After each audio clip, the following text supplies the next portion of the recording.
What's going on, guys? It's Greg here, aka NYPrepper. It is Monday, January 1st, 2024, and I have some breaking news to share with you guys. Right now, it is 2:17 p.m. Eastern Time here in the United States, and we had a lot of breaking news overnight last night. I want to get you guys caught up on some of that news. It is New Year's Day today. I hope you guys had a great New Year's Eve, and I wish all of you guys a very happy and healthy 2024, and may all your dreams come true. So, there was a 7.6 magnitude earthquake in Japan today, and it triggered tsunami warnings across the western coast of Japan along the Sea of Japan. And there's been 80 earthquakes recorded this morning and this afternoon. And South Korea reported a minor tsunami, and there was a minor tsunami already in Japan. I have some footage I want to share with you, but there's still tsunami warnings. People have been evacuated in certain parts of Japan's west coast. And the Japanese government is saying that there could still be more tsunamis, but there's been near continuous earthquakes this morning in Japan. What a way to start off 2024, guys. I don't know if that's a sign from God, but very unusual timing. And we also had this X 5.0 class solar flare, and this is the strongest solar flare recorded on the sun since 2017. Okay. There was an X 2.8 2 weeks ago that was actually Earth facing that caused some auroras and radio blackouts. This X 5.0 flare was facing away from Earth, so we're not going to really feel the effects of this too much. There were some effects on high frequency radio signals, but this is the strongest solar flare since 2017 when there was an X 8.2 on September 10th. And what's concerning about this X 5.0 flare is that it occurred on a sunspot that is now going to be rotating towards the Earth-facing side of the sun. Okay, so it's very possible that there could be another flare from this sunspot in the coming days and in the coming weeks when it's Earth-facing. And then we really could have some effects like power outages, widespread radio blackouts and communications blackouts, and we could see low latitude auroras. So I'm going to monitor the situation for you and keep you updated. What a crazy way to finish off 2023 and begin 2024 with an X 5.0 flare and a massive earthquake in Japan. And we have some concerning information coming out of Iran. Apparently, Iran has deployed one of their warships into the Red Sea.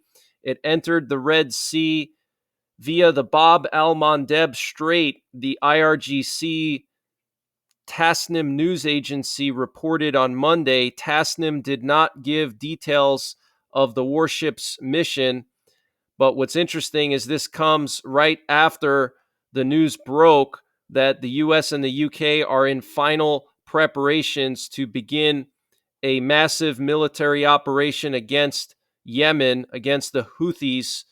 Okay, and the reports said that as many as hundreds of missiles are going to be used by allied forces against pre-planned targets in western Yemen. And now all of a sudden, Iran is sending a warship into the Red Sea. This is the Al Borz warship, okay, and it just transited through the Bab al-Mandeb Strait. So this is how world wars break out, and I believe we're in the beginning stages of World War III, but very interesting that Iran would send a warship. What happens if Iran opens fire on one of our warships, or they open fire on Israel after we launch this attack on Yemen? So we have to be on high alert, guys. And North Korean leader Kim Jong-un said his military should thoroughly annihilate the United States and South Korea if provoked, state media reported Monday, after he vowed to boost national defense to cope with what he called an unprecedented U.S.-led confrontation. Kim stressed that our army should deal a deadly blow to thoroughly annihilate them by mobilizing all the toughest means and potentialities without moment's hesitation if they opt for military confrontations and provocations against North Korea, KCNA said.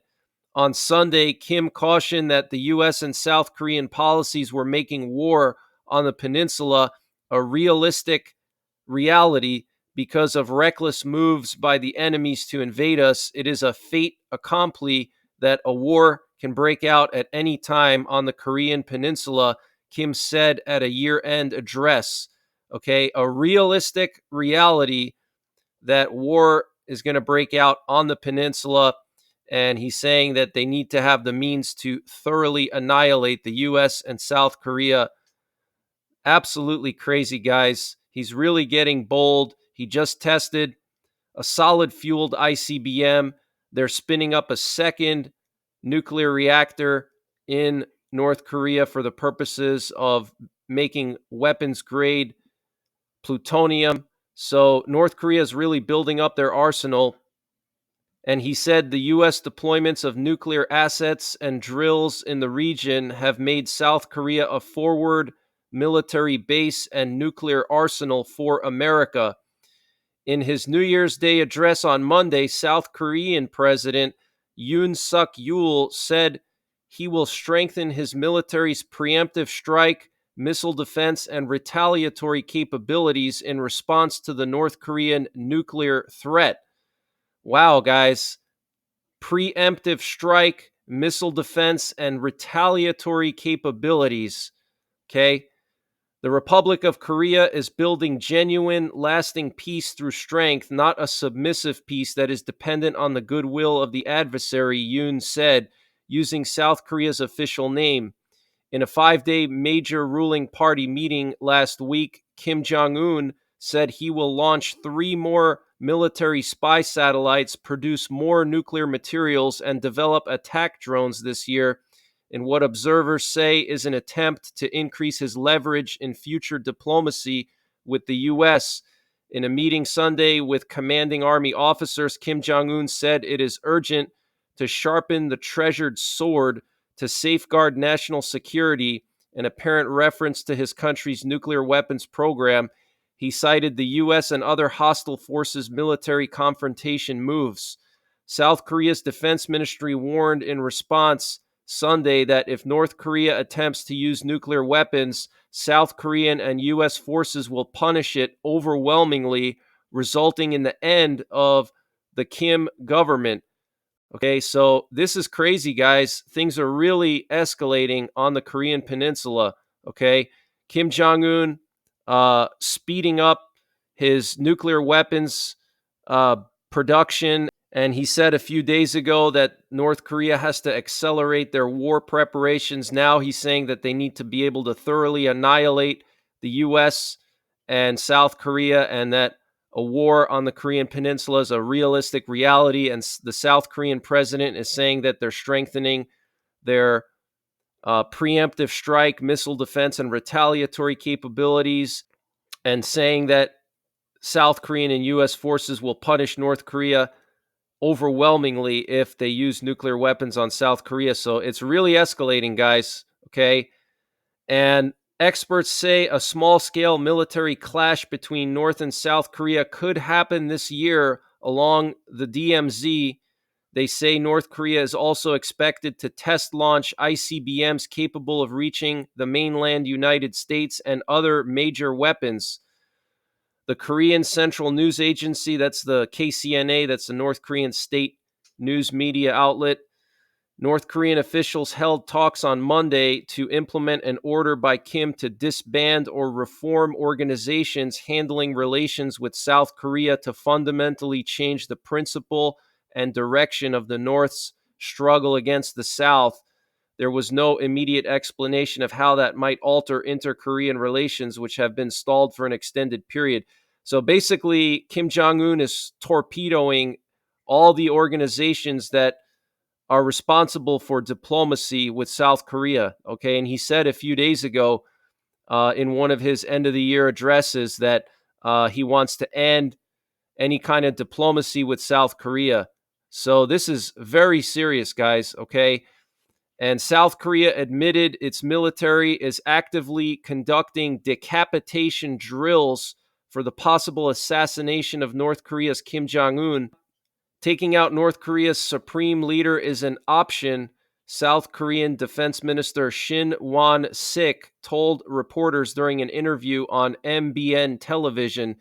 Asked by reporters whether assassination drills were still on the table and if U.S. nuclear weapons could be deployed to the region, Won-sik said both are considered options and added that U.S. forces have even taken part in assassination drills.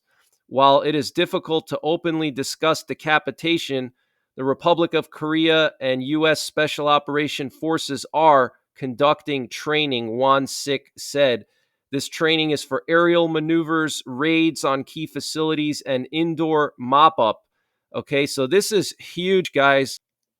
So it looks like we're going to have another war front open up in 2024. I think it's going to be in Korea. Okay, want to just share some footage with you guys from Japan from this morning of this earthquake. Absolutely crazy, guys. You can see this road here is just totally destroyed.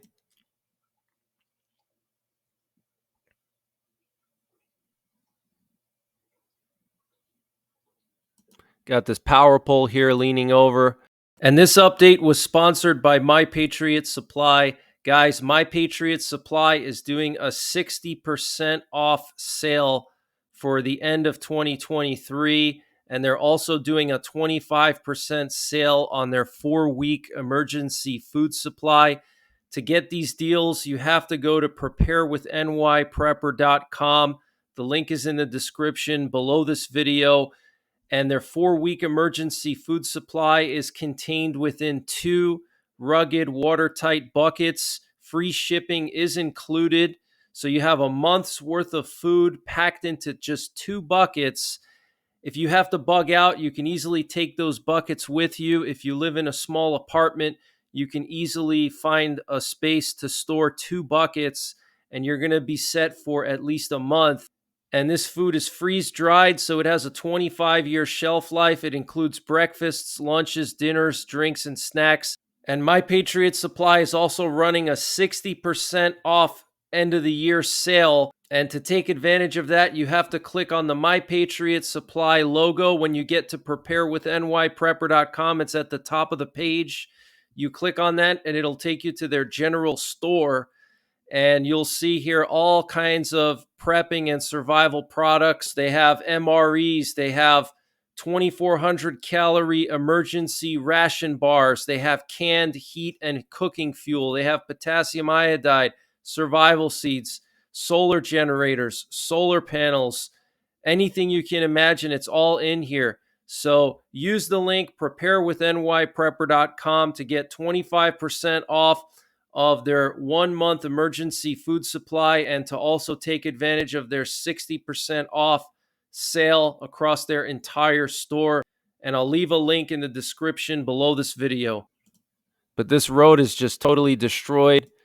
Here we have a house that literally fell off the edge of a cliff. Look at this.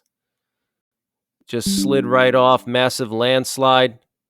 Check that out. Absolutely insane. Really sad situation. Keep the people of Japan in your prayers. What a crazy way to start 2024, guys. And here we have a video coming out of a parking garage, and the whole parking garage was shaking, which is actually what they're supposed to do when there's an earthquake. They're supposed to be able to flex so they're not brittle and they don't break apart, but they flex with the earthquake, and all the cars here are shaking. This is crazy, guys. Look at this.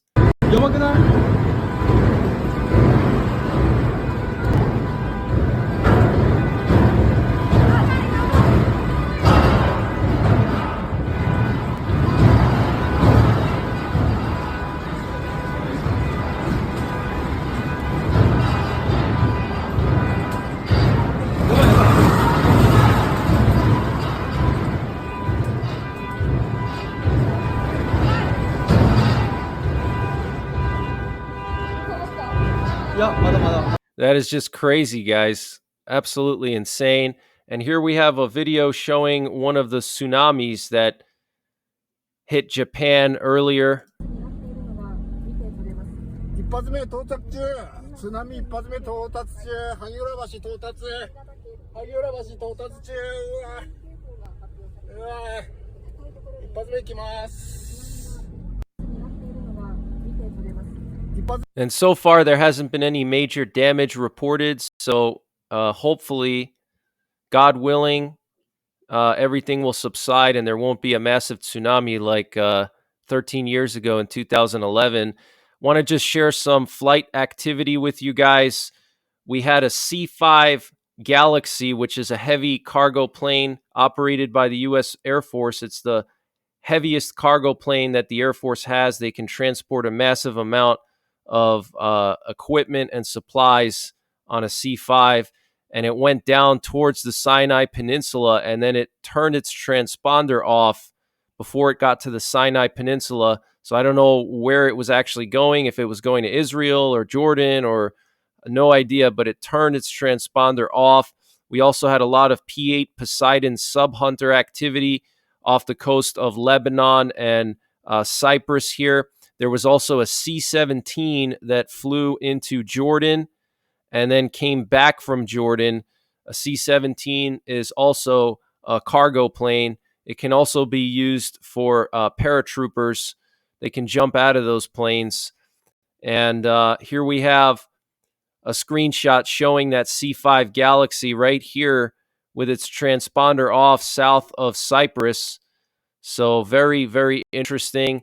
And this is later on in the day, closer to the afternoon. You can see P-8 Poseidon here off the coast of Lebanon, okay, patrolling the coast of Syria and Lebanon. Very, very interesting. And then here we have an aerial refueler operated by the UK that looks like it went towards Iraq. So we'll have to wait and see if this attack on Yemen is going to happen or not. I did do an emergency update late last night, right before midnight, and I reported that there were NOTAMs posted for the primary international airport in Yemen, and the NOTAMs say that there's total destruction of the VORs on two of the runways. There's actually just one big runway on this airport, and apparently there's total destruction to the VORs by coalition forces. And this was posted yesterday at around 1700 hours UTC time. Okay, so I don't know if they already conducted a strike and they're trying to soften up the airport so the Houthis can't use the airport to get supplies from Iran, because I'm sure Iran is flying planes in somewhere to deliver all these drones and all these missiles that the Houthis are using. They have to transport them from Iran, and I'm sure they're using these airports. So it's possible that the U.S. already launched a strike on that airport to prevent them from using the runway, so they can't land the planes there and resupply and give the Houthis more drones and more missiles, okay? And so here's some of the NOTAMs, okay? You can see them right here, okay? Total destruction of the VOR by coalition forces, and this was created 1711, December 31st, 2023. They specifically mentioned runway 18 and 36. It's also listed under the FAA NOTAMs. Okay, it says here very clearly, total destruction of the VOR by coalition forces. And then they say total destruction of the VOR on runway 36 and VOR on runway 18. And I'll show you guys on the map what this airport looks like. It's just one strip. And so you have runway 36 is the southern side of the airstrip, and then 18 is the northern side. So looks like they basically hit the runway, but it hasn't been officially confirmed yet. Okay. So I'll keep you guys updated. I will be back later on this evening with more breaking news, but make sure you guys are getting prepared. I think 2024 is going to be absolutely crazy. I think we're going to see the war in Ukraine escalate. We're going to see the Middle East escalate. We're going to see Korea open up. We're going to see escalation between Venezuela and Guyana, and potentially China may go after Taiwan. And then we also have the election. So lots of stuff going on this year, guys. Make sure you're prepared, physically, mentally, and spiritually. Okay. If you don't have money to buy gear or emergency food, you can at least read books and build up your knowledge, because knowledge is one thing that will never leave you unless you have some kind of traumatic brain injury and you forget everything. But you read books, you learn things, you learn skills, you practice your skills. Those are things you can take with you anywhere. They don't cost anything except a little bit of time and maybe a few bucks if you buy a book. And they're not heavy. They don't break, like other preps do. They don't, go bad. Okay. Knowledge stays in your head forever. Okay. So that's my recommendation to you guys. Read some books, learn some skills. Knowledge is power. And I will be back later, like I said, with another update. So until then, Happy New Year. I wish you guys all the best. Thank you for all your support in 2023. And I'm really excited about all the different things I'm going to be doing in 2024 on this channel. I have a lot of things planned, so stay tuned. I think you guys are going to like what I have planned. So other than that, take care, God bless, and don't forget the 3 Ps: prepare, practice, and persevere.